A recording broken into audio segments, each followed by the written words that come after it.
Системным провалом назвал ситуацию с программой капитального ремонта в республике правозащитник Роман Койдан. По его мнению, виной всему неудовлетворительная нормативная база и недоработка чиновников на местах. Результаты работы некоммерческого фонда капитального ремонта общественники и депутаты обсудили на встрече регионального отделения единороссов. Подробнее Даниил Ланков.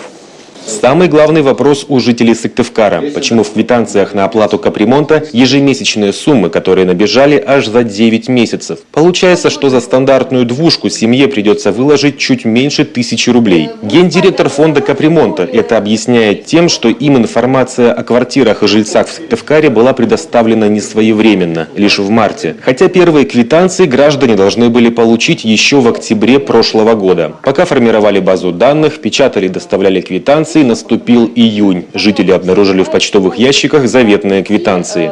Конечно, у нас есть ошибки, потому что все-таки 400 тысяч лицевых счетов есть накладки, где-то что-то машина неправильно поняла. Вот в части ваш был вопрос, когда у нас есть понятие совместное имущество, и в натуре доля не выделена между супругами. Да, есть целые единицы, к сожалению, у нас программа это посчитала каждого собственника отдельно, и каждому выставила квитанцию.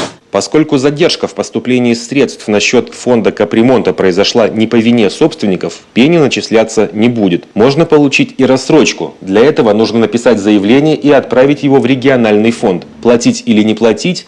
Платить, заявляют представители регионального фонда. Это обязанность, которую прописывает Федеральный жилищный кодекс. Причем, если долги накапливать, себе дороже. При накоплении задолженность остается за квартирой по сути навсегда и перейдет в случае продажи жилья уже другим собственникам. Другой вопрос, а куда идут уплаченные взносы? Миноргстройкоми отвечает: на так называемый общий счет, деньги из которого пойдут на капитальный ремонт домов по всей республике, причем поэтапно. Некоммерческая организация, фонд республиканский, который у нас создан правительством Республики Коми, постановлением правительства 380 4 октября 2013 года, полностью содержится за счет бюджетных средств. Все деньги, которые собираются на капитальный ремонт в виде взносов, минимальных взносов с граждан, идут только на цели капитального ремонта. Ни на какие другие цели данные деньги не идут. Между тем, общественники назвали работу регионального фонда и Миноргстроя по информированию населения неудовлетворительной. Большинство попросту не понимает, кому, а главное, зачем они платят. Я могу задать встречный вопрос, а что сделали люди, которые избраны были народом для того, чтобы вести эту разъяснительную работу?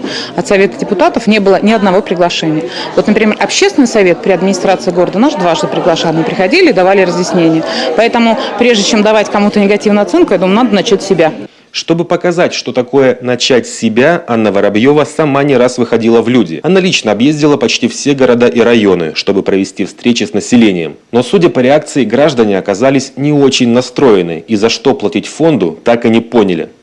Где-то год был у должностных лиц для того, чтобы систему выстроить, при необходимости подкорректировать и не допустить того, что сейчас произошло. Да? То есть фактически мы сейчас встречаемся и пытаемся решить вот эту вот бурю возмущения от населения только лишь по одной причине, что кто-то не доработал. По мнению общественника, главное уже сейчас по итогам работы фонда сделать правильные организационные выводы. Это в первую очередь грамотная работа с населением. Даниил Ланков, Олег Жуковский, Юрган, Сыктывкар.